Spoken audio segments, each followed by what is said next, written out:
Salut à tous, on se retrouve sur Chronique du Blindage pour une revue de détail d'un petit kit au 1/72e de chez ScaleX, la marque ukrainienne du fort sympathique Sergej. Et c'est le premier kit complet en résine impression 3D de cette marque, et on ne va pas cacher notre plaisir concernant le choix du sujet puisqu'il s'agit du FCM 50T, donc un char français. ScaleX mise à la fois sur l'originalité du sujet et également un certain engouement pour les sujets français depuis quelque temps. Alors il s'agit d'un char prototype dont on sait qu'il a passé le stade de la planche à dessin. En tout cas, il a été proposé en 1945 comme concurrent direct de l'AMX M4. Donc il n'a jamais été construit, mais il a été sérieusement envisagé et il a été entièrement développé, en tout cas sur les planches à dessin des ingénieurs. À l'époque, les ingénieurs des forges et chantiers de la Méditerranée FCM s'inspirent grandement du Tigre II allemand de la Deuxième Guerre mondiale. On distinguera notamment la tourelle qui est assez similaire dans ses lignes à celle du Tigre II. Et puis, il reprend également des éléments issus des chars français, notamment les patins de chenilles de type bateau, qui sont similaires, pas identiques, mais similaires dans le concept et le design, similaires aux patins de chenilles du B1 bis et également de l'ARL 44 qui lui a vu le jour et dont un exemplaire subsiste au musée des blindés de Saumur. Donc un sujet Paper Panzer ou char papier si on devait traduire ça en français puisqu'il s'agit d'un sujet français au 1/72e en impression 3D. Alors à l'ouverture de la boîte, donc qui se présente comme ceci, voilà, donc une boîte à rabat. Donc on va découvrir la notice de montage et les pièces en 3D. Alors normalement les pièces en 3D, elles sont toutes placées dans des sachets. Comme j'ai fait les photos avant de faire la revue de détail, j'ai sorti toutes les petites cages et les pièces 3D, je les ai sorties des sachets. Mais vous, quand vous ouvrirez votre boîte du FCM 50 au 1/72e, chaque pièce et chaque cage sera protégée dans un sachet, bien entendu. On va commencer par la notice de montage, mais on le voit tout de suite, même si on a affaire à un kit au 1/72e, il y a pas mal de pièces, donc on peut s'attendre à un niveau de détail très intéressant. La notice de montage au format A5 reprend l'illustration de la boîte en ce qui concerne le char. Et puis à l'intérieur de cette notice, donc sur les premières pages, on va avoir la reprise de la présentation de ce char, de ce concept char français de l'après-Deuxième Guerre mondiale, et puis l'ensemble des pièces qui sont ici identifiées. Donc toutes les pièces sont des pièces imprimées en 3D. On a une petite feuille de décalcomanie et une planche de photodécoupe. Cette planche de photodécoupe, elle comprend les grilles d'aération pour la plage moteur. Donc on voit ici que la caisse est moulée d'une pièce. Il faut simplement rajouter le fond et la plaque arrière. Ensuite, on va ajouter les bras de suspension, la première série de galets qui va nous permettre de placer les chenilles. Alors une certaine attention sera nécessaire pour le positionnement de ces chenilles. Les pièces en 3D sont très fines, donc sont assez fragiles, et puis les chenilles ont un sens droite et gauche, donc on regardera sur les grabs si c'est identifié, enfin sur les supports 3D si c'est identifié. On continue en ajoutant la deuxième et troisième rangée de galets, puisqu'on a un train de roulement à 3 rangées de galets. Ensuite, on a les pots d'échappement, la chaise de route et les outils qui prennent place sur le glacier avant. Et puis rapidement, on va attaquer la tourelle avec le long canon. Il était prévu un canon de 90 mm sur ce char. Je pense que justement le concurrent direct, l'AMX M4, était également armé avec ce canon. À vérifier, je ne serais pas sûr à 100%, je vous dis ça de tête. Ensuite, on ajoute les crochets de levage. Également, on va avoir 2 antennes à ajouter ici, antennes qui sont fournies en fil métallique fin, donc on regardera ça. Et puis, voilà, en 15 étapes, le modèle est assemblé. On va voir ici sur une planche, sur une feuille un peu plus grande, les profils couleurs. Les références de couleurs sont données en équerre interactive Gen 3 acrylique, en équerre interactive Laker Real Color, en Mr. Hobby et en Tamiya. Et puis ici, une petite autopromotion pour voir un petit peu ce que propose Scalix. On en a déjà parlé, je vous invite à aller découvrir l'ensemble de la gamme, puisque c'est une marque qui a commencé en réalisant des roues, de très jolies roues 3D, et puis petit à petit, eh bien, la marque se met à faire des kits complets, notamment les drones terrestres actuellement utilisés dans le conflit en Ukraine. Les profils couleurs, vous les avez, voilà, sur cette feuille recto verso. Bien entendu, il s'agit de projections, de camouflage qui aurait pu être envisagé sur ce char. Alors, c'est tout à fait cohérent par rapport à la doctrine de camouflage de l'époque dans l'armée française. Et ici, directement, le vert olive un peu bleuté, alors c'est assez intéressant. La teinte qui est proposée, c'est du blue green, et je trouve que pareil, c'est assez cohérent par rapport à la doctrine de l'époque, parce qu'on n'est pas encore sur le vert armé. On est à ce moment-là entre un vert qui tire un petit peu sur le bleu, donc un vert français pour les blindés, mais on utilise encore à ce moment-là différentes tonalités d'olive drabe par rapport au stock qui sont disponibles. Et puis les petits décalques viendront reprendre, bien entendu, les cocardes de tourelle et de caisse. On regarde tout de suite les pièces de ce kit. On commence par la pièce principale, la caisse, et vous voyez que même au 72e, le char présente quand même une taille assez imposante. Et on va regarder de plus près le niveau de détail sur la pièce, en commençant par la plage moteur. Donc un détail joliment restitué.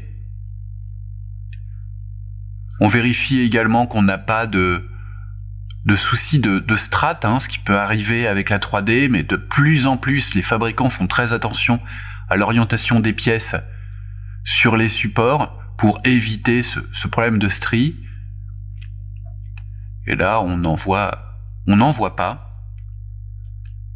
Donc il faudra bien entendu s'affranchir de tous les picots qui permettent à la pièce d'être imprimée sur son support.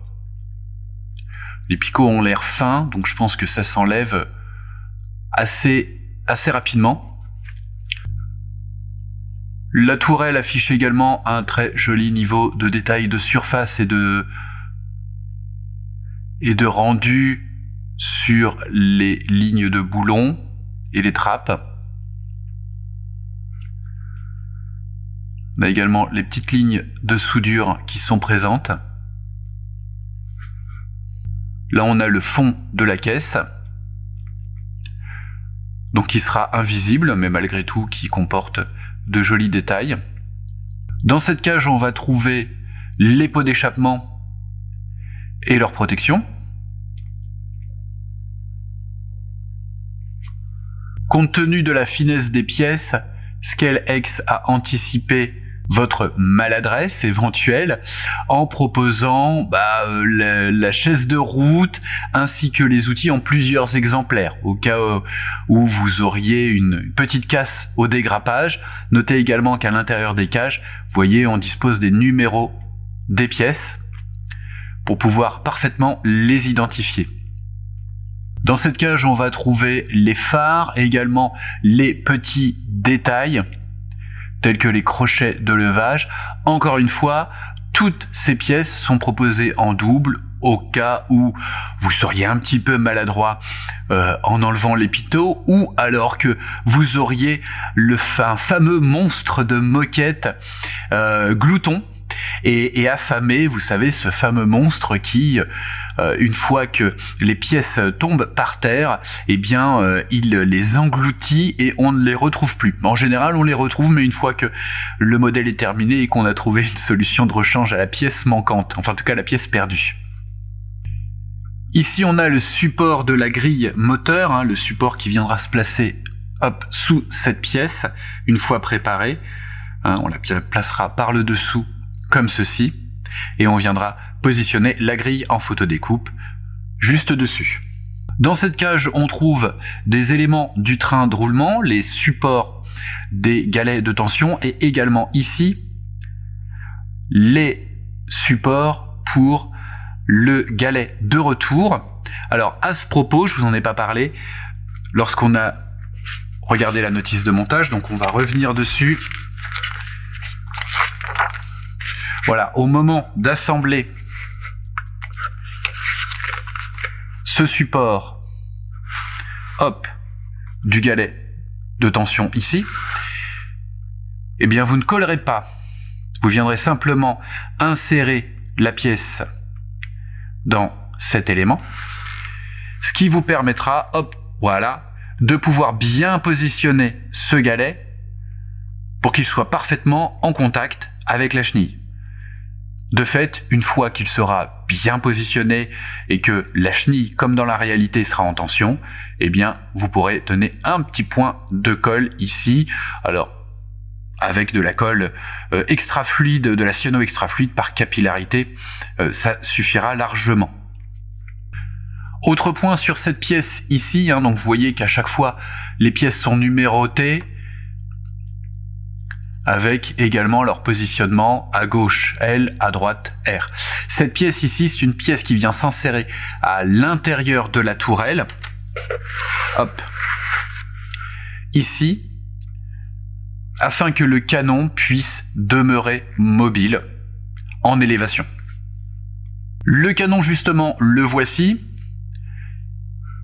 Moulé d'une pièce, il ne souffre d'aucune déformation.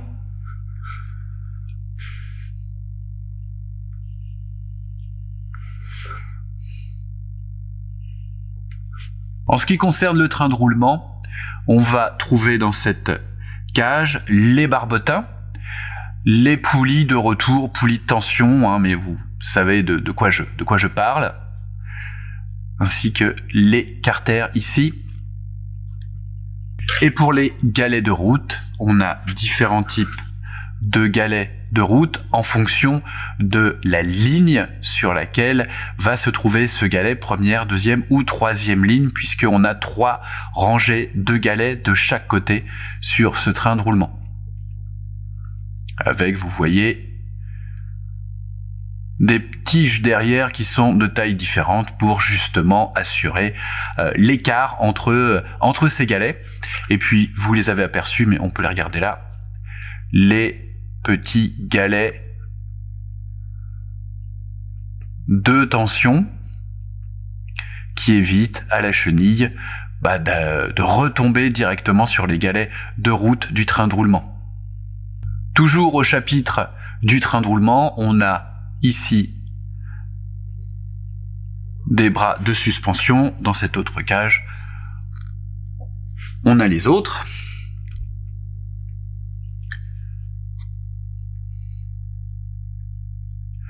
Donc ils sont, une nouvelle fois, on fera très attention à bien les identifier. Donc ce qu'il faut, c'est les dégrapper et les mettre dans des petites boîtes ou des petites coupelles, en notant sur la petite coupelle ou la petite boîte le numéro de la pièce et surtout son positionnement à droite ou à gauche pour éviter d'avoir des soucis au moment d'assembler le train de roulement. Les garde-boue qui viendront se positionner, bien entendu, de chaque côté de la caisse. Donc c'est plutôt intéressant d'avoir des garde-boue en pièces rapportées. Je pense d'abord pour l'impression de la caisse, c'était assez difficile d'envisager d'avoir des garde-boue imprimés à même la pièce, mais c'est surtout que si le positionnement se fait correctement, eh bien on pourra envisager traiter le train de roulement, les chenilles, en peinture et en patine avant d'ajouter les garde-boue de chaque côté. Donc ça pourra permettre d'avoir un meilleur accès au train de roulement pour son traitement peinture et patine. Le dessous de la tourelle, qui est une pièce rapportée, et ici un anneau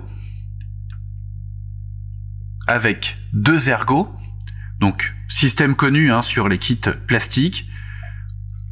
L'anneau viendra se fixer comme ceci. Et grâce à ces 2 ergots, eh bien, vous pourrez insérer la tourelle et elle demeurera mobile en rotation.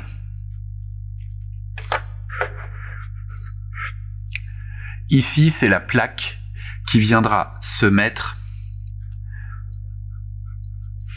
une fois que vous aurez retiré sur la caisse, une fois que vous aurez dégagé la caisse de son support, eh bien ça, c'est la plaque arrière que vous viendrez coller.